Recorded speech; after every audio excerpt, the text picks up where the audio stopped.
Hello friend, मैं Qureshi sir आपका इकोमेटिक्स में स्वागत करता हूँ। पिछला वीडियो हमने अर्थशास्त्र के उपभोक्ता के लिए महत्व पर बनाई थी, तो थोड़ी डीप में है। आप वो वीडियो देख लीजिए। और एमपीएससी, यूपीएससी या यूजीसी नेट में उसके बारे में क्वेश्चन पूछे जा चुके हैं। अब देखते हैं हम आज का वीडियो हमारा अर्थशास्त्र के व्यवहारिक महत्व पर है। अर्थशास्त्र के व्यवहारिक महत्व, ये वीडियो उन लोगों के लिए है जो थ्योरी पेपर देने वाले हैं। अब हम आगे बढ़ते हैं, उपभोक्ता के व्यवहारिक महत्व देखते हैं। उपभोक्ता के व्यवहारिक महत्व में आते हैं उपभोक्ता के लिए व्यवहारिक महत्व। बाजार कारक के लिए व्यवहारिक महत्व। बाजार कारक कौन कौन से हैं? बाजार कारक है उत्पादक, विक्रेता, पूंजीपति और श्रमिक। इन सभी के लिए अर्थशास्त्र के व्यवहारिक महत्व। और तीसरा टॉपिक है सरकार के लिए अर्थशास्त्र के व्यवहारिक महत्व। फ्रेंड्स, अब हम ये इस पे कौन सा क्वेश्चन आता है, हम इसका क्वेश्चन देखते हैं। आपको ये हम हर एक टॉपिक के बाद उसके संबंधित क्वेश्चन देखने वाले हैं। देखिए, आपको क्वेश्चन दिया जाएगा बाजार कारक कौन से हैं। तो बाजार कारक हमने कहा आपको, बाजार कारक पहला है उत्पादक या विक्रेता, पूंजी या पूंजीपति, भूमि या भूमिपति। इसका मतलब इसका ऑप्शन डी आएगा, उपरोक्त में से सभी। तो बाजार कारक आपको याद रखने हैं। बाजार कारक कौन कौन से हैं? पहला है उत्पादक विक्रेता, दूसरा है पूंजीपति, तीसरा है भूमिपति और चौथा है श्रमिक। ये बाजार कारक आपको याद रखने हैं। इनके अलावा बाजार नहीं चल पाएगा। बाजार कारक क्या होते हैं? बाजार कारक वो होते हैं जिनसे बाजार की प्रक्रिया नियमित चलती है। तो ये जो कारक है, ये बाजार की प्रक्रिया नियमित चलाते हैं।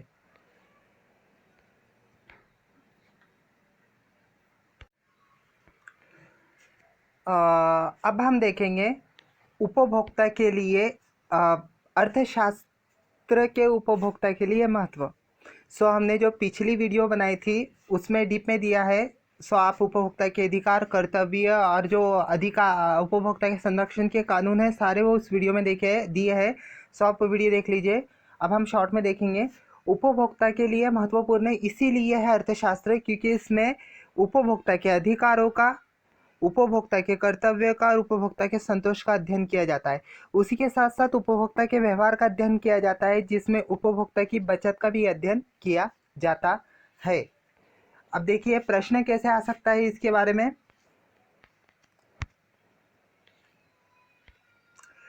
प्रश्न नंबर दूसरा, उपभोक्ता के लिए क्या मायने रखता है? उपभोक्ता के लिए उसकी बचत मायने रखती है, अर्थात वो जो वस्तु खरीदी कर रहा है तो उस वस्तु सस्ते में मिले और उसका पैसा बचे, उसके लिए उसकी बचत मायने रखती है। प्रश्न नंबर 3, उपभोक्ता के अधिकार का अध्ययन का संबंध है। उपभोक्ता के अधिकारों का संबंध है उपभोक्तावाद से या उपभोक्ता के संरक्षण से। आपको ये याद रखना है। उपभोक्तावाद और उपभोक्ता के संरक्षण हमने पिछली वीडियो में दिए हैं, प्लीज़ वो वीडियो देख लीजिए आप लोग। और प्रश्न नंबर 4, अर्थशास्त्र में उपभोक्ता के अध्ययन के विषय है। उपभोक्ता के अध्ययन के विषय कौन कौन से हैं अर्थशास्त्र में? उपभोक्ता के अधिकार, हाँ ये भी अध्ययन विषय है इसका। उपभोक्ता के कर्तव्य और उपभोक्ता का संतोष, ए बी सी तीनों इसके अध्ययन विषय है। डी दिया हुआ है उपरोक्त में से सभी। तो इसका जो आंसर है उपरोक्त में से सभी है।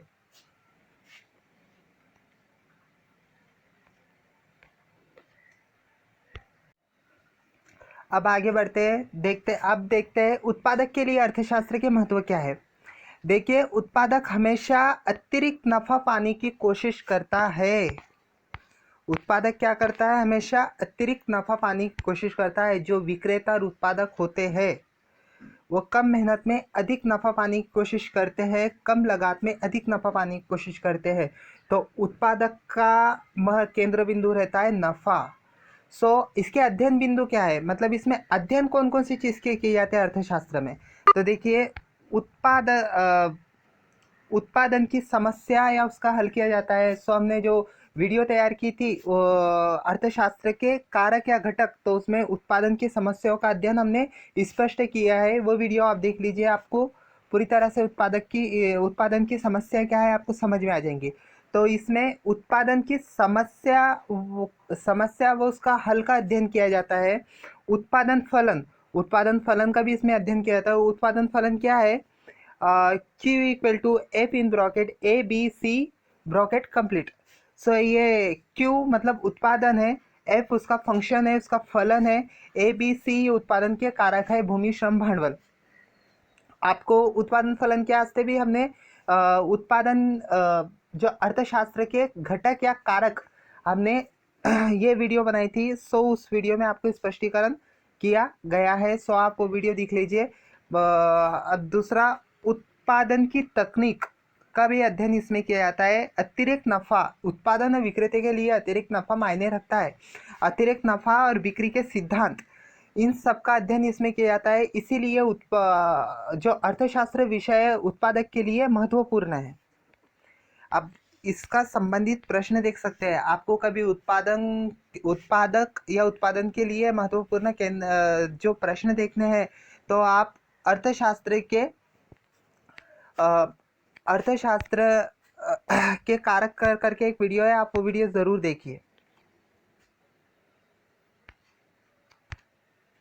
देखिए प्रश्न नंबर 5, उत्पादक विक्रेता के लिए क्या मायने रखता है? उत्पादक या विक्रेता के लिए क्या मायने रखता है? तो उत्पादक विक्रेता के वास्ते अतिरिक्त नफा मायने रखता है, अधिक बिक्री मायने रखती है। सो जो ए दिया है अतिरिक्त नफा, बी अधिक बिक्री, और सी है ए और बी, मतलब ए और बी ये दोनों सही है, तो इसका सी आंसर है।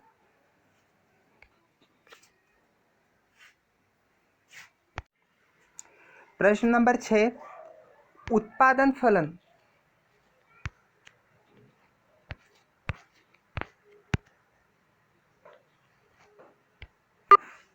उत्पादन फलन क्या है? तो देखिए उत्पादन फलन हमने आपको बतलाया q equal to F in bracket A B c, ये उत्पादन फलन है। आपको याद रखना है, याद नहीं रखना है, आप कभी वीडियो देखते हो ध्यान से तो आपको खुद माइंड में आपके बैठ जाएगा।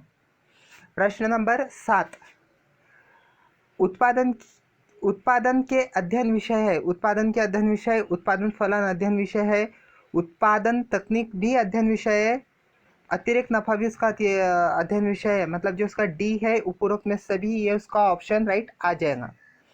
अब क्वेश्चन नंबर 8, उत्पादन के अध्ययन विषय नहीं है। उत्पादन के अध्ययन विषय, तो देखिए इसमें दिया हुआ है बिक्री के सिद्धांत, उत्पादन का अध्ययन विषय बिक्री के सिद्धांत भी है। उत्पादन की समस्या भी इसका उत्पादन की समस्या भी हम उत्पादन में ही अध्ययन करते हैं, और उत्पादन फलन भी अध्ययन करते हैं। जो उपभोक्ता की बचत है ये उपभोक्ता का विषय है, सो इसमें उपभोक्ता की बचत, ये आंसर सही आ जाएगा। ये उत्पादन का अध्ययन विषय नहीं है।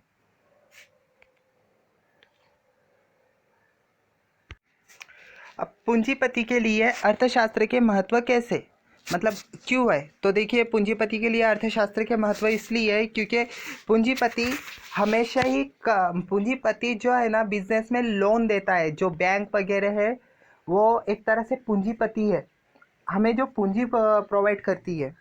सो पूंजीपतियों का जो लाभ होता है उसका ब्याज होता है। सो अतिरिक्त ब्याज पाने की कोशिश करते हैं। तो अर्थशास्त्र में हम क्या अध्ययन करते हैं इसका? तो देखिए अर्थशास्त्र में हम अध्ययन करते हैं ब्याज के निर्धारण के सिद्धांत। ब्याज के निर्धारण के अलग अलग सिद्धांत है, उसका अध्ययन भी हम अर्थशास्त्र में करते हैं।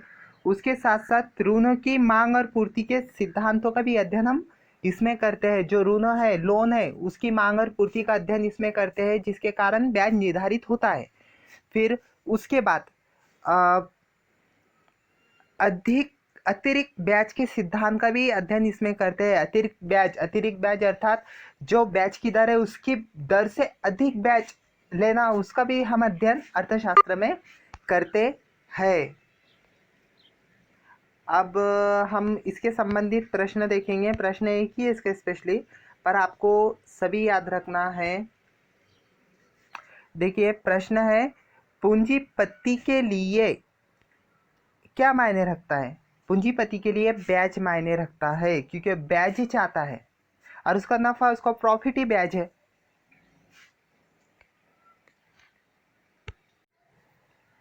अब देखते हैं भूमिपति। अ, भूमिपति फ्रेंड्स वो होते हैं जो लैंड लैंड या जिस जगह पे शॉप है, कारखाना है वगैरह जो भी हो, उस जगह के मालिक होते हैं भूमिपति। अर्थात कोई भाड़े पे दुकान, किसी ने भाड़े पे दुकान ली और वो भाड़ा दे रहा है, तो जो उस दुकान का मालिक है, वो मालिक मालिक अर्थात वो जो जगह है, जगह का मालिक भूमिपति कहलाएगा। सो आप समझ चुके होंगे भूमिपति क्या है। तो हम देखते हैं भूमिपति के लिए अर्थशास्त्र इसलिए महत्व है क्योंकि इसमें लगान होना, इधर ये रॉन्ग हो चुका है। लगान मतलब भाड़ा।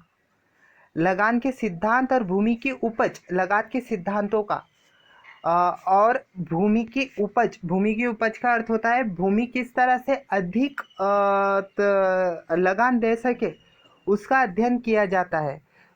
भूमिपति को सामान्यतः लगान से संबंध मतलब भूमिपति को जो प्रॉफिट मिलता है, वो प्रॉफिट को हम लगान या तो भाड़ा कहते हैं।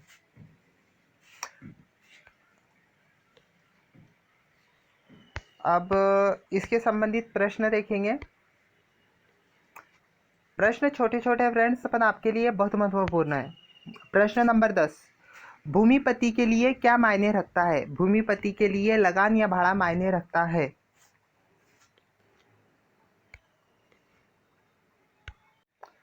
अब देखेंगे श्रमिकों के लिए अर्थशास्त्र क्यों महत्वपूर्ण है। तो देखिए, अर्थशास्त्र में जो श्रमिकों के लिए अध्ययन किया जाता है, वो यह अध्ययन विषय है। पहला, मजदूरी निर्धारण के सिद्धांत, मतलब मजदूरी की दर क्या होनी चाहिए, उसका निर्धारण के सिद्धांतों में हम अध्ययन करते हैं। फिर उसका श्रमिक संगठना, जो श्रमिक अपने अधिकारों के से संगठना की स्थापना करती है, उसका अध्ययन भी हम अर्थशास्त्र में करते हैं। उसके बाद श्रमिक शोषण के सिद्धांत, जो श्रमिकों को शोषण किया जाता है, किस तरह से किया जाता है, किस प्रकार से किया जाता है, उन सब का अध्ययन हम अर्थशास्त्र में करते हैं। इसीलिए श्रमिकों के लिए अर्थशास्त्र विषय महत्वपूर्ण है। श्रमिकों को जो प्रॉफिट या जो उसका मतलब मिलता है, उससे हम मजदूरी कहते हैं, जिसे वेजेस भी कहा जाता है। देखिए, अब हम देखते हैं प्रश्न नंबर 11, श्रमिकों को क्या मायने रखता है? श्रमिकों को मायने रखती है मजदूरी।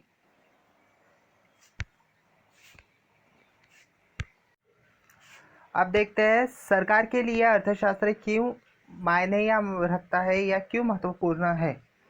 तो देखिए, जो अर्थशास्त्र में सरकार के संबंधित अध्ययन किया जाता है, वो है बजट।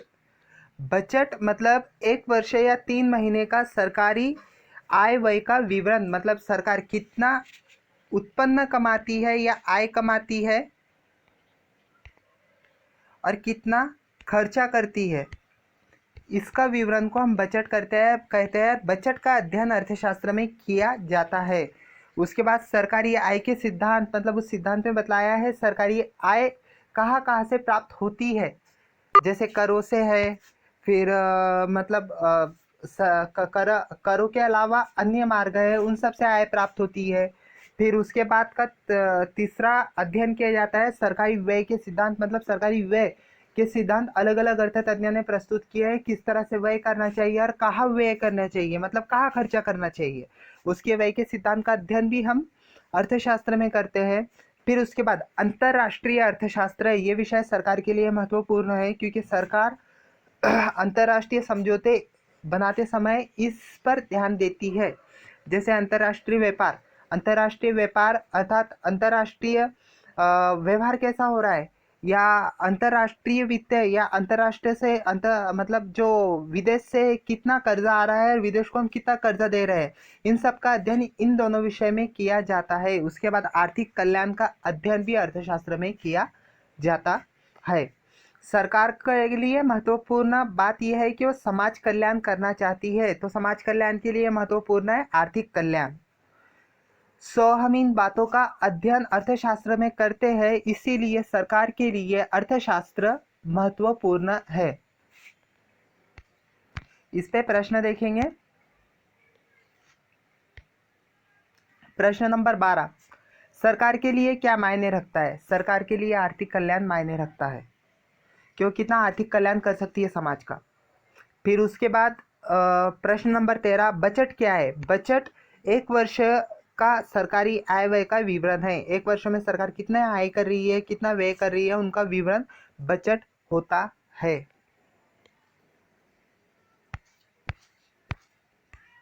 सो फ्रेंड्स, आज की वीडियो थोड़ी छोटी रही, पर फिर भी आपके लिए बहुत महत्वपूर्ण है ये वीडियो। इस वीडियो में आपको जो डाटा चाहिए था वो डाटा मिल चुका है। अगली वीडियो हम जल्दी लेके आएंगे।